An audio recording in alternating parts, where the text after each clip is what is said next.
सुनी प्रभु बचन कहीं कपि वृंदा, जय जय जय कृपाल सुख किंदा। तब रघुपति कपिपति ही बोला, कहा चलें कर करहूँ बनावा। भावार्थ, प्रभु के वचन सुनकर वानरगण कहने लगे, कृपालु आनंदकंद श्री राम जी की जय हो जय हो जय हो। तब श्री रघुनाथ जी ने कपिराज सुग्रीव को बुलाया और कहा, चलने की तैयारी करो, अब विलंबु के कारण कीजे, तुरंत कपिन्ह का आयासु दीजे।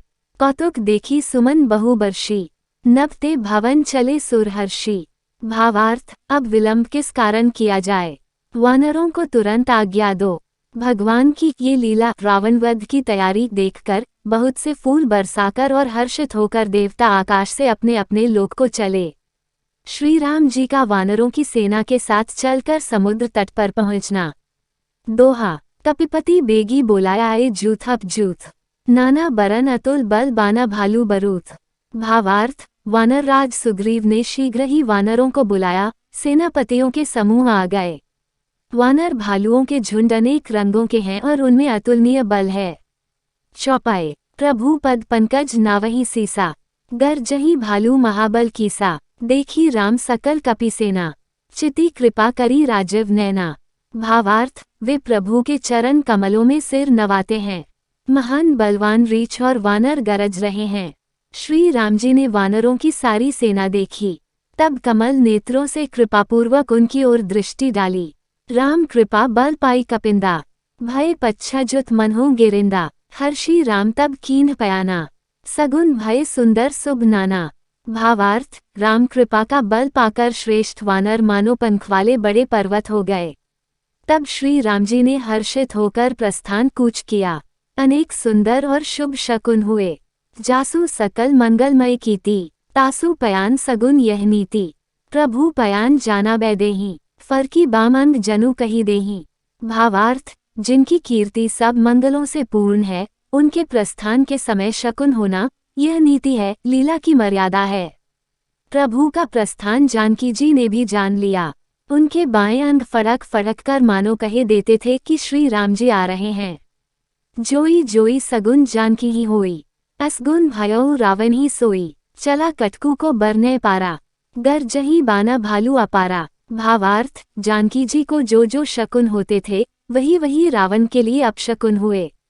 सेना चली, उसका वर्णन कौन कर सकता है। असंख्य वानर और भालू गर्जना कर रहे हैं।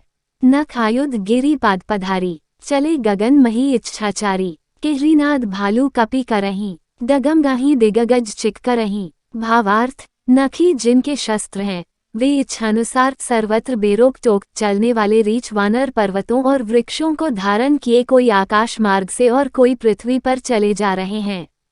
वे सिंह के समान गर्जना कर रहे हैं। उनके चलने और गर्जने से दिशाओं के हाथी विचलित होकर चिंगाड़ रहे हैं। छंद, चिक्करी दिगगज डोल मही गिरी लोल सागर खर भरे। मन हर्ष सब गंधर्व सुर मुनि नाग किन्ना दुख टरे। कटकटी मरकट बिकट भट बहु कोटि कोटिन धावहीं। जय राम प्रबल प्रताप कौशलनाथ गुण गन गावहीं। भावार्थ, दिशाओं के हाथी चिंगाड़ने लगे, पृथ्वी डोलने लगी, पर्वत चंचल हो गए, कांपने लगे और समुद्र खलबला उठे। गंधर्व, देवता, मुनि, नाग, किन्नर सब के सब मन में हर्षित हुए कि अब हमारे दुख टल गए। अनेकों करोड़ भयानक वानर योद्धा कटकटा रहे हैं और करोड़ों ही दौड़ रहे हैं। प्रबल प्रताप कौशलनाथ श्री रामचंद्र जी की जय हो, ऐसा पुकारते हुए वे उनके गुण समूहों को गा रहे हैं। सही सखना भार उदार हेपति बार बार ही मोहाई। ग दसन पुनि पुनि कमठ पृष्ठ कठोर सोकिमी सोहाई। रघुबीर रुचिर प्रयाण प्रस्थिति जानी परम सुहावनी। जनु कमठ खर पर सरप्राज सो लिखत अबिचल पावनी। भावार्थ, उदार परम श्रेष्ठ एवं महान सरप्राज शेष जी भी सेना का बोझ नहीं सह सकते। वे बार बार मोहित हो जाते, घबरा जाते हैं और पुनः पुनः कच्छप की कठोर पीठ को दांतों से पकड़ते हैं।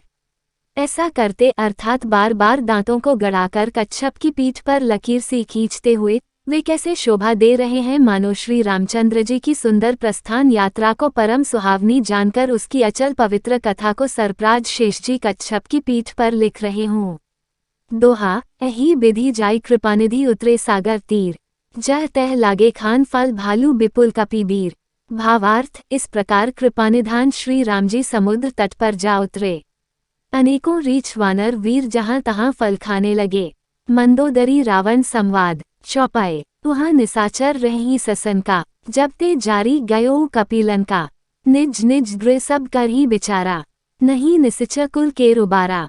भावार्थ, वहां लंका में जब से हनुमान जी लंका को जलाकर गए, तब से राक्षस भयभीत रहने लगे।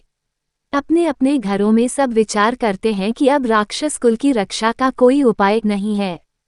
जासु दूत बल बरनी न जाए, ते ही आए पुर कवन भलाई। दूतिन सन सुनी पुरजन बानी, मंदोदरी अधे ककुलानी। भावार्थ, जिसके दूत का बल वर्णन नहीं किया जा सकता, उसके स्वयं नगर में आने पर कौन भलाई है। हम लोगों की बड़ी बुरी दशा होगी। दूतियों से नगरवासियों के वचन सुनकर मंदोदरी बहुत ही व्याकुल हो गई। रहसी जोरी कर पति पग लागी, बोली बचन नीति रस पागी। कंत कर्ष हरि सन परिहरहु, मोर कहा अति हित हिया धरहु। भावार्थ, वो एकांत में हाथ जोड़कर पति रावण के चरणों लगी और नीतिरस में पगी हुई वाणी बोली, हे प्रियतम, श्री हरि से विरोध छोड़ दीजिए। मेरे कहने को अत्यंत ही हितकर जानकर हृदय में धारण कीजिए। समुझा जासु दूत कई करनी, स्रवही गर्भ रजनीचर घरनी। तासु नारी निज सचिव बोलाए, पठवहु कंत जो चाहु भलाए। भावार्थ, जिनके दूत की करनी का विचार करते ही स्मरण आते ही राक्षसों की स्त्रियों के गर्भ गिर जाते हैं। हे प्यारे स्वामी, यदि भला चाहते हैं तो अपने मंत्री को बुलाकर उसके साथ उनकी स्त्री को भेज दीजिए। दोहा, तव कुल कमल बिपिन दुखदाये, सीता सीत निसा समाई। सुनहु नाथ सीता बिनु दीन्हे, हितना तुम्हार शंभु अजकीन है। भावार्थ, सीता आपके कुल रूपी कमलों के वन को दुख देने वाली जाड़े की रात्रि के समान आई है। हे नाथ, सुनिए, सीता को दिए लौटाए बिना शंभु और ब्रह्मा के किए भी आपका भला नहीं हो सकता। दोहा, राम बानहि गन सरिस निक निसाचर भेक, जब लगी ग्रसत न तब लगी जतनु करहु तजी टेक। भावार्थ, श्री राम जी के बाण सर्पों के समूह के समान हैं और राक्षसों के समूह मेढक के समान। जब तक वे इन्हें ग्रस नहीं लेते, निगल नहीं जाते, तब तक हट छोड़कर उपाय कर लीजिए। चौपाए। श्रवण सुनी सठता करी बानी, बेसा जगत विदित अभिमानी। सभय सुभाव नारी कर साचा, मंगल मोह भय मन अति काचा। भावार्थ, मूर्ख और जगत प्रसिद्ध अभिमानी रावण कानों से उसकी वाणी सुनकर खूब हंसा और बोला, स्त्रियों का स्वभाव सचमुच ही बहुत डरपोक होता है। मंगल में भी भय करती हो, तुम्हारा मन हृदय बहुत ही कच्चा कमजोर है। जो आवई मरकट कटकाए, जे ही बिचारे निसिचा खाए। कंपही लोकप जाखी त्रासा, तासु नारी सभीत बड़ी हासा। भावार्थ, यदि वानरों की सेना आवेगी तो बेचारे राक्षस उसे खाकर अपना जीवन निर्वाह करेंगे। लोकपाल भी जिसके डर से कांपते हैं, उसकी स्त्री डरती हो, ये बड़ी हंसी की बात है। अस कही बेहसी ताही उरलाए, चलेउ सभा ममता अधिकाए। फमंदोदरी हृदय कर चिंता, भयो कंठ पर विधि विपरीता।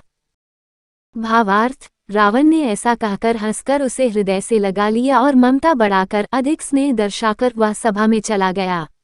मंदोदरी हृदय में चिंता करने लगी कि पति पर विधाता प्रतिकूल हो गए। बैठेउ सभा खबरी असी पाए, सिंधु पार सेना सबाई। बूझासी सचिव उचित मत कहूँ, ते सब हंसे मष्ट करी रहूँ। भावार्थ, ज्यों ही वह सभा में जाकर बैठा, उसने ऐसी खबर पाई कि शत्रु की सारी सेना समुद्र के उस पार आ गई है। उसने मंत्रियों से पूछा कि उचित सलाह कहिए, अब क्या करना चाहिए। तब वे सब हंसे और बोले कि चुप किए रहिए, इसमें सलाह की कौन सी बात है। जितेहु सुरासुर तब श्रम नाही, नर बानर के ही लेखे माही। भावार्थ, अपने देवताओं और राक्षसों को जीत लिया, तब तो कुछ श्रम ही नहीं हुआ। फिर मनुष्य और वानर किस गिनती में हैं।